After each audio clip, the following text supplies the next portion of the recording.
Jeremiah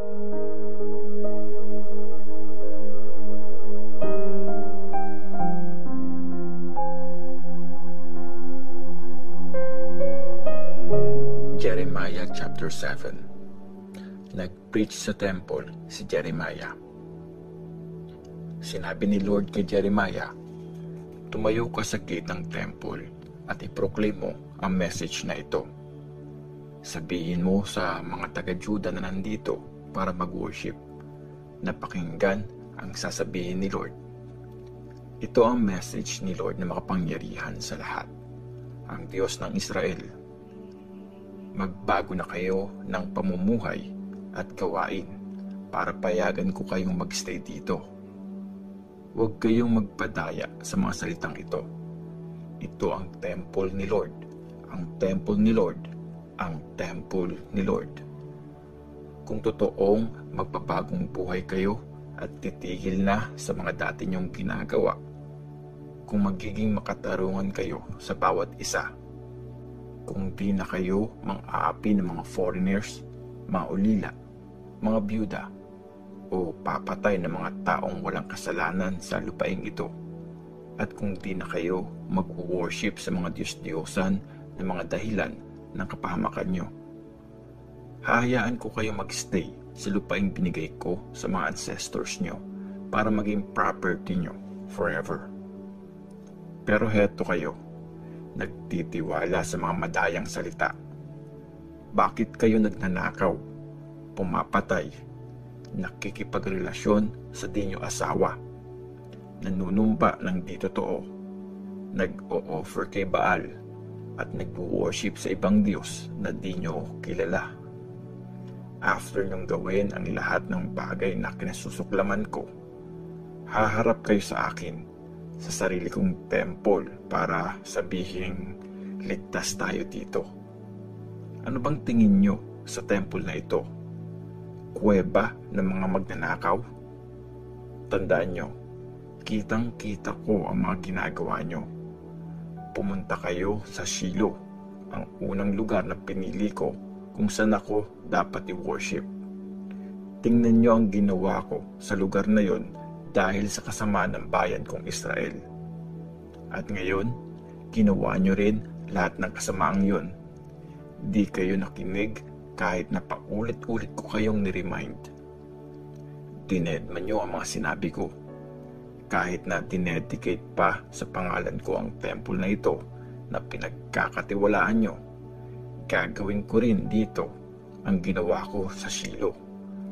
Wawasakin ko ang lugar na ito na binigay ko sa inyo at sa mga ancestors nyo, gaya ng ginawa ko sa Shiloh. Papalayasin ko kayo sa harapan ko kung paanong pinalayas ko lahat ng mga kamag-anak nyo na nagmula sa angkan ni Ephraim. Akong si Lord ay nagsasabi nito. Ang pagsuway ng mga tao. Sinabi ni Lord, Jeremiah, huwag mo nang ipag-pray ang mga taong ito. Huwag kang umiyak o magmakaawa para sa kanila dahil di kita papakinggan. Di mo ba nakikita ang ginagawa nila sa mga cities ng Juda at sa mga kalsada ng Jerusalem? Kumukuha ng panggatong ang mga bata, nagpapaningas ng apoy ang mga tatay, nagbe-bake ng cake ang mga kababaihan para sa reyna ng langit. Nagbibigay pa sila ng handog na alak sa ibang Diyos para galitin ako. Pero ako ba talaga ang sinasaktan nila?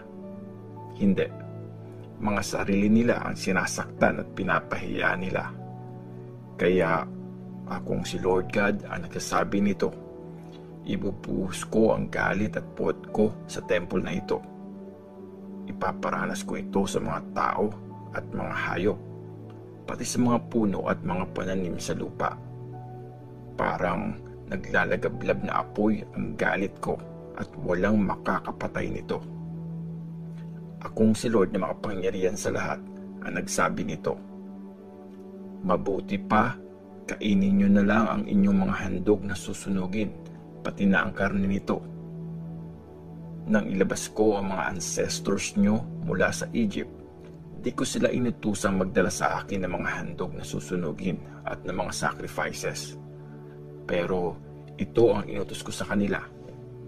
Sumunod kayo sa akin at ako ang magiging Diyos nyo at kayo ang magiging bayan ko. Mamuhay kayo ayon sa inutos ko at magiging okay ang lahat para sa inyo. Pero di sila sumunod o nakinig sa akin. Instead, ginawa nila kung anong gusto nila at naging matitigas ang mga ulo nila. Lalo pa silang nagpakasama imbes na magpakabuti. Mula nang lumabas sa Egypt ang mga ancestors nyo hanggang ngayon, never akong tumigil na magpadala sa inyo ng mga servant kong mga prophets. Pero di nyo sila pinansin o pinakinggan. Instead, nagmatigas kayo at naging mas masahol kesa sa mga ancestors nyo. Jeremiah, sasabihin mo sa kanila ang lahat ng ito pero di sila makikinig sa iyo. Tatawagin mo sila pero di sila sasagot. Kaya ito ang sabihin mo sa kanila. Ito ang bayang ayaw sumunod sa sinasabi ni Lord na Diyos nila. Ayaw nilang tumanggap ng disiplina. Wala nang halaga ang katotohanan ni hindi nga nila ito pinag-uusapan. Mga kasamaang ginawa sa Hinnom Valley. Mga taga-Jerusalem, magluksa kayo. Gupitin nyo ang buhok nyo at itapon ito. Magluksa kayo ng malakas sa ibabaw ng mga hills kasi nireject na at pinabayaan ni Lord ang mga taong kinasusuklaman niya. Sobrang sama ng ginawa ng mga taga-Juda. Niligay nila sa temple ang mga nakakasuklam na Diyos-Diyosan. Dinumihan nila ang temple na dinedicate sa pangalan ko. Nagtayo sila ng altar sa Hinnom Valley at tinawag nila itong Tophet. Doon nila ino-offer bilang handog na susunugin ang mga anak nilang lalaki at babae. Di ko naman inutos yun at never yung pumasok sa isip ko. Dahil dito, darating ang panahon na di nyo na yun tatawaging Tophet o Hinnom Valley, kundi Slaughter Valley. Gagawing libingan ang Tophet dahil wala nang ibang mapaglilibingan. Ang mga bangkay ay magiging pagkain ng mga ibon at mabangis na hayop at walang makakapagtaboy sa mga ito. Wawasakin ko ng tuluyan ang lupain. Wala nang maririnig na ingay ng kasiyahan at celebrations sa mga cities ng Juda at sa mga kalsada ng Jerusalem. At wala nang maririnig na masasayang boses ng mga bagong kasal.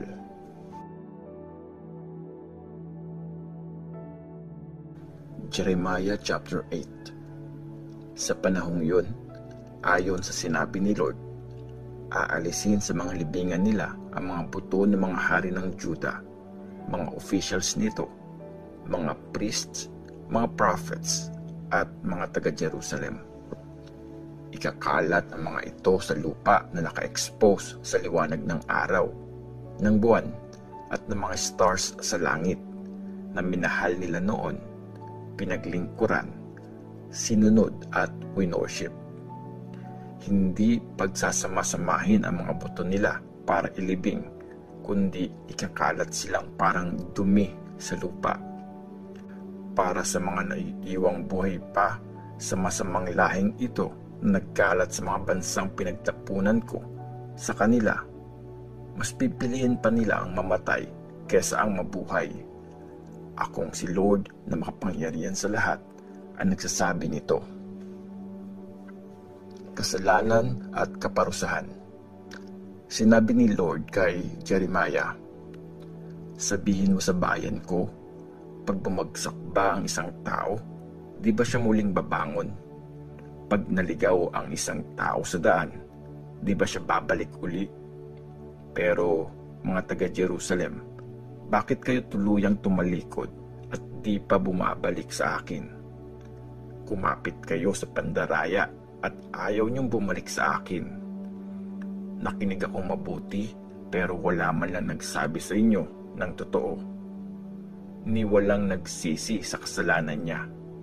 Wala man lang nagtanong, anong nagawa kong mali?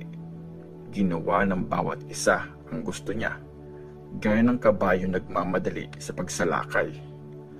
Alam ng ibon na palipad-lipad, ng bato-bato, ng langay-langayan at ng tagak kung kailan sila dapat lumipad at bumalik.